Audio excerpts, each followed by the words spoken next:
విశ్వశక్తి సహాయంతో డబ్బు, ఐశ్వర్యం మీ సొంతం చేసుకోండి. కేవలం ₹999కి లా ఆఫ్ అట్రాక్షన్ వర్క్షాప్. తేదీ అక్టోబర్ 25. నమస్తే, నేను మీ Madhuri.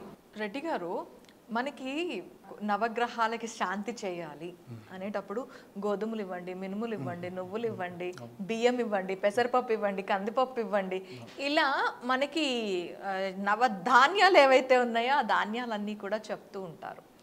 What is behind science? దానము ఏమి ఇవ్వమన్నారు, ఎవరికి ఇవ్వమన్నారు చెప్పండి, నేను చెప్తాను. మినుములు పురోహితుడికి ఇవ్వండి.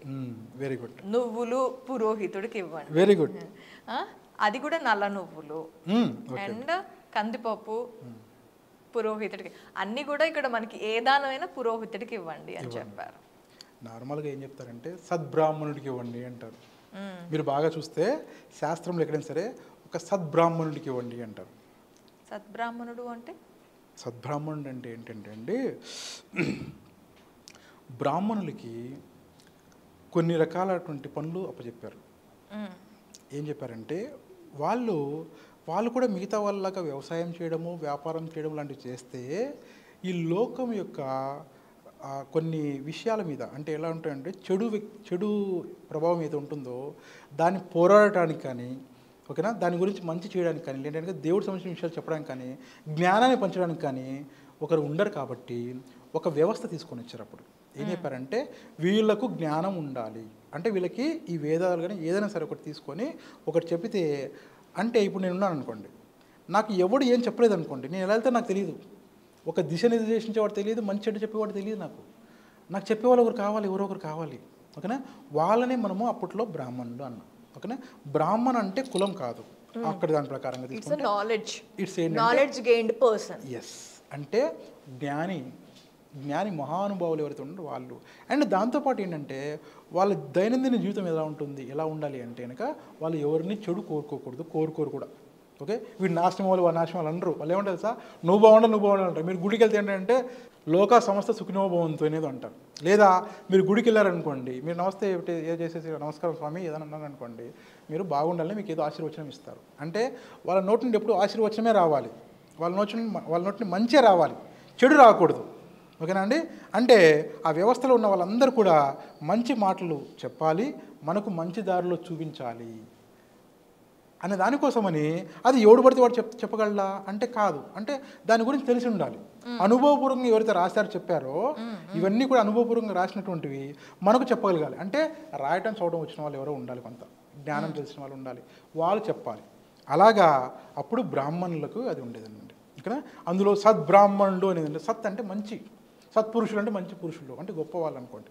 మంచి వాళ్ళు ఎప్పుడు కూడా అబద్ధం ఆడకూడదు, మోసం చేయకూడదు, ఒకరిని కడుపు కొట్టకూడదు. ఓకేనండి, చెడ్డ పనులు చేయకూడదు, చెడు అని చెప్పుకునేటువంటి సొసైటీలో ఉన్నటువంటి చేయకూడదని ఉన్నాయి, వాళ్ళని సద్బ్రాహ్మణులు. ఓకే, అది కాన్సెప్ట్. నార్మల్గా ఏ శాస్త్రం తీసుకున్నా, రెమెడీస్ తీసుకున్నా కూడా మీరు ఆస్ట్రాలజికల్ రెమెడీస్ అని ఏమంటారంటే ఒక సద్బ్రాహ్మణుడికి గోదానం ఇచ్చేసేయండి, లేదంటే ఇంకేదో ఇచ్చేసేయండి అంటారు. అయితే ఈ వ్యవస్థలో ఏం జరిగిందంటే అండి, వాళ్ళ పూజలు పునస్కారాలు చేసుకుంటూ వాళ్ళు హోమాలు చేస్తున్నటువంటి వాళ్ళకి భత్యం ఏమైతే ఉంటుందో, అంటే వాళ్ళకి వచ్చేటువంటి ఇది ఉంటుంది, ఇన్కమ్ ఉంటుంది అనుకోండి, చాలా తక్కువ ఉంటుందండి. చాలా తక్కువ ఉంటుంది, చాలా తక్కువ ఉంటుంది. ఓకేనా, వాళ్ళు పేదరికంగానే ఉంటుంది చాలామంది. కాబట్టి ఏం చేయాలంటే నా కోసము లేదంటే ఈ సొసైటీ కోసం వాళ్ళు పాటుపడతారు కాబట్టి, ఓకేనా, వాళ్ళు పేదరికంగా ఉండి వాళ్ళు బాధపడుతూ మనం గొప్పలం అయితే మనం బాగుంటుందా? తప్పు కదా అది. వాళ్ళు పూజలు చేస్తే నా కోసమే, హోమం చేస్తే నా కోసమే, నేను బాగుండాలి, లోకం బాగుండాలని చేసినప్పుడు వాళ్ళు కూడా బాగుండాలి కదా. కాబట్టి ఏం చెప్తారంటే నువ్వు దానం ఇవ్వవయ్యా అంటారు. ఎవరికి ఇవ్వాలి? నీ దగ్గర స్తోమత ఉంది, ఎవరికి ఇవ్వాలి? పేదవాడికి ఇవ్వాలి. కానీ డాడీ పేదవాడికి అని చెప్పడం కంటే కూడా ఏం చెప్తారంటే వీళ్ళు లోకాని కోసం ఏదో చేస్తున్నారు కాబట్టి, మన కోసం బాగుండాలని చేస్తున్నారు కాబట్టి ఒక సద్బ్రాహ్మణుడికి ఇచ్చేవయ్యా.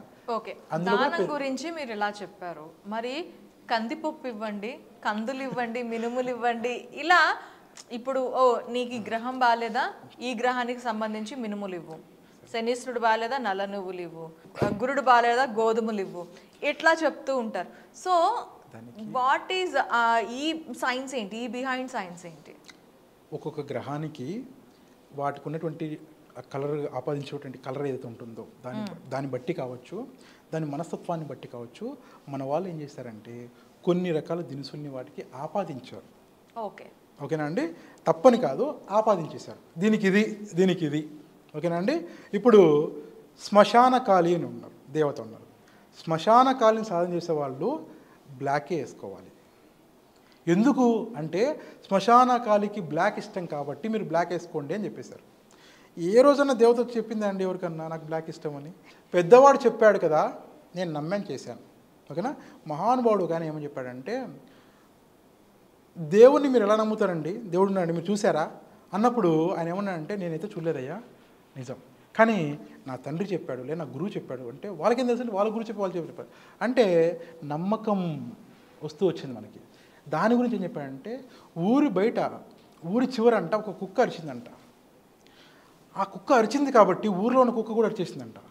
ఏంటంటే నిజానికి కుక్క ఏం చూడలేదు, ఊరి బయటన కుక్క అరిచింది కాబట్టి దాని మీద నమ్మకం అంట. ఏం తెలుసా, అది అరిచిందంటే అక్కడ ఏదో ఉంటుందని, దొంగ వాళ్ళు లేదంటే ఇంకొకరు వస్తున్నారు, అన్నోన్ పర్సన్స్ ఎవరో వస్తున్నారు, ఏదో ఒక శక్తి ఏదో వస్తుందని నమ్మకం అంట. ఆ నమ్మకం కుక్క అరుస్తుందంట. ఈ కుక్క అరిస్తే యజమాని లేస్తాడు, లేస్తే ఓకేనండి అప్రమత్తం అవుతారు. ఓకే. అంటే ఆ అరిచిన కుక్క ఎవరితో ఉందో మన పూర్వీకులు మహానుభావులు వాళ్ళు ఏదో చూశారు, వాళ్ళు ఎవరో చూశారు, వాళ్ళు చూసి అరిచిన తర్వాత వీళ్ళు నమ్మకంతో పాటించారు. అలాగే దినుసులైనా కానీ ఆచార వ్యవహారాలైనా సరే ఒక మహానుభావులు గొప్ప వాళ్ళు ఎవరో సరే వాళ్ళు చూసి ఉంటారు, చూసిన వాళ్ళు చెప్పిన దాని ప్రకారం వస్తూ ఉంటుంది. ఓకేనా. ఆయుర్వేదం అలా వచ్చింది, మీరు బాగా చూసుకోండి కావాలంటే. ఆయుర్వేదం ఏం తెలుసా, ప్రతి దానిని వాళ్ళు టెస్ట్ చేసిన తర్వాత దాన్ని సక్సెస్ అయిన తర్వాత వాళ్ళు నెక్స్ట్ జనరేషన్కి ఇచ్చారు.